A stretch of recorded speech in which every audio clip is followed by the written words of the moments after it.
Not at all. No, we don't know. Yeah. But it ain't easy anyway though, right? They playing for $1 million too. True.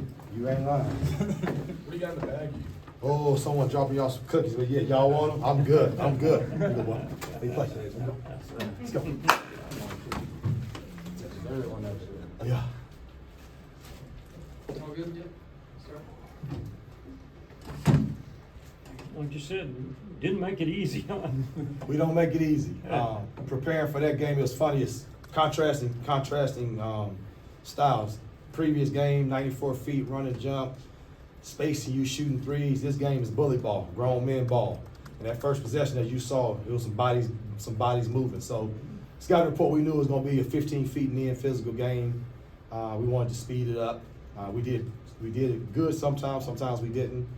We have to do a little better job in Elam, but like Reese just said, these are grown men. Everybody's playing for $1 million. So, great job, Trey icing it, Reese hitting big shots, surviving advance. March Madness, surviving advance. Like I said the other day, if it's pretty, we'll take it. If it's ugly, we'll take it. Coach, what'd you see from J.D. Weatherspoon down? Oh man, Spoon. Man, Spoon is a great guy. So Spoon got in late in camp. And, well, you can't even say camp. We had one practice, really, with everybody together. And so as a coach, when you put things in, you kind of see a defensive-minded team. And I honestly didn't give Spoon an opportunity. We didn't have enough time to show what he can do. And the game the other night, I don't know I don't want to put him in a bad situation defensively. Professionalism, he texted me, and as a professional, he told me, hey, Coach, I can help. I told him, obviously, Will went down, which we hope that it's nothing serious, but I said, be ready. And Spoon, he was a beast. I think he's 30, what? Spoon's 30, 32. 32. Oh, he's on the team. And old man, we call him Ump. And he was a beast tonight. And he came out, hit that jump hook, and so he had it going. It was, and like I said the other night, when you got 10 professionals, you don't know who's going to be the guy. We was talking about James, we don't know. So Spoon was great. We had the two-headed monster inside. I don't know what they combined for, but he was great. He was great. All credit to him for being a professional, and especially how he handled it with me. He could have been ticked off and be like, you got me confused. I'm a grown man. But he came to me with a professional mindset, and I said, be ready to go early. And he definitely delivered. Trey, biggest difference in your game from Friday night to today? I think I was just more aggressive, I would say, for sure. I got to shout out to Coach. He's looking to get me going early.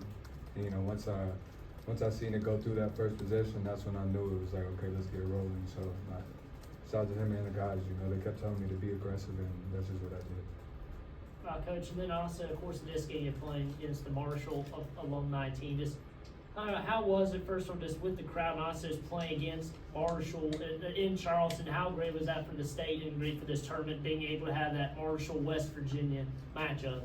Right. Anytime, WU goes against Marshall, it's actually better for the fans, honestly. These guys, it's next man up, to be honest with you, if you're being honest. Jarrod maybe had a little different dynamic because he played here, but for these guys, it's just, like I said, that team could be from Florida, but for the fans, the West Virginia, we understand it. So it was great for that. And honestly, I wish John was here, Tavy. I wish it was, to bring even more of the rivalry. So great for the fans, great for the guys, to get the win. But in all honesty, we're just trying to, in this tournament here, we're just going to the park. We're next man up. We're trying to beat whoever's at the park so we can stay up. That's the mindset we're having. Did you get a chance to watch Elite Nation play at all, or do you have any impressions of them? Grown men in the building. Guard plays good, bigs are good. We got our hands full. It's funny, the 3 games we played, the first team was 94 feet. This team is 15. This team was 15 feet in the end. Next team is a happy medium. They have good guards, good bigs. It's going to be a dogfight. Hopefully our pressure can kind of speed them up, but we got to execute, and we have to be physical. They're a very, very good team, and their game was a carbon copy of our game the other night, being up 14 and having to hold on. This tournament is wild. Honestly, if we don't score that possession, it was it was getting close. So this tournament is wild. we're excited to advance and ready for the next game. Coach, how important was the front court defense and physicality tonight? Wesley Harris was getting really into it with Ja'Cory Williams there early, so it seemed like right out of the gate it was on. That was our 10. whole scout. That was our whole scouting report. We knew we had to match their intensity, match their physicality, try to make them hit shots over the top of us. To their credit, they made a few. And I hope JP is okay. I hope it's nothing serious. Once he went out, Xavier kind of boosted up his usage rate, but we knew they wanted to be a inside the paint type team, and physicality, like that was the entire scouting report. Totally different from the first game. So to these guys' credit, they executed and we did enough to hold on. In a physical game like that, you know it's going to come down to some free throw shooting is going to be key. Did you talk about that some? But hey, we're going to make these shots. You know what, we didn't, but for these guys, they know the importance of knocking down free throws.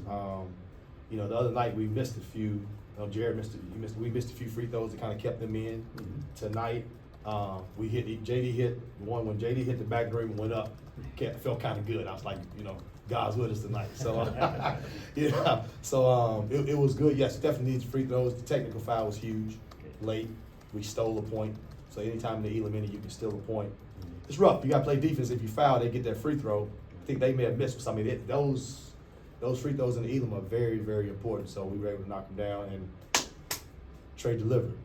Trey, can you take us through that final possession? That seemed like about as good of a shot as you can hope for there. That little mid-range hot post area for you. The possession before, I was just gonna say, can we talk about I got the same exact before? look, but you know, the basketball player in me is like, yo, my teammate, I see him wide open, I gotta swing it to him, you know. But they dropped into that zone, and then I truly feel like anytime I get the ball in the middle of that zone, I could do anything with it, you know. So I knew the look I was gonna get because I was in the same exact spot the possession before, except I just put it up this time.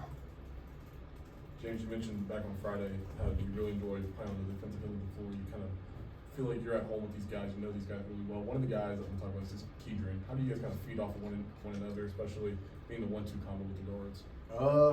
We feed off each other, you know, actually very well, because I played against Keedron overseas this past season. So, and we played each other total of 4 times.